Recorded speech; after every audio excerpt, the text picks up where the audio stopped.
If you are not a prophet, you are not a prophet. Papa Oyedepo has never done a crusade in any part of this nation that I know of.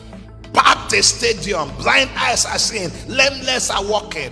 You were in Shiloh. Even the night devoted for miracles and all that.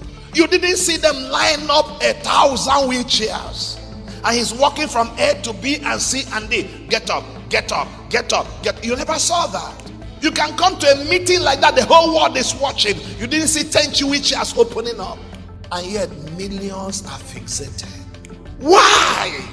This man, like he said, is totally engrossed with what is in him. You see, many times we keep struggling, fighting to be who we are not. In Nigeria today, you see people like Jerry Sermon, himself, some other guys that you see having blowout ministries everywhere and all of that. I saw some online, on-site, everywhere. A lot of young pastors are just confused and are working in competition. And they get up every day, they despise the grace in them.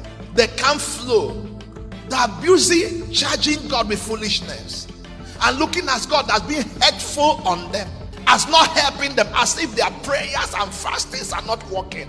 They do 100 days, it didn't work. They do 40 days, it didn't work. They do 21 days, it didn't work. Lord, when will I be like him? When you look at people like Papa Oyedepo and you look at people like Kumuyi, in their generation, there were just maybe 1 or 2 or 3 or 4 or 5 of them.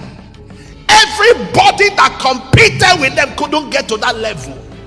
Why? Because it's not by their ability, their holiness, their prayer. It's an issue of election.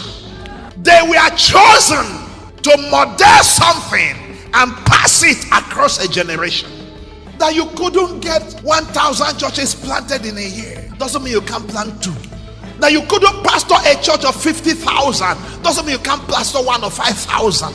You can grow. You can intentionally walk with God and see your life go from one level to another, to another, to another, doing what he called you to do without straying out of your path.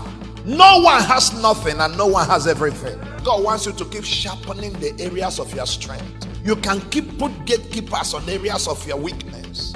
Leverage on the gift of men you have around you to get some things done, but focus on your core gifts. Stop focusing on what is not yours. It's not going to work.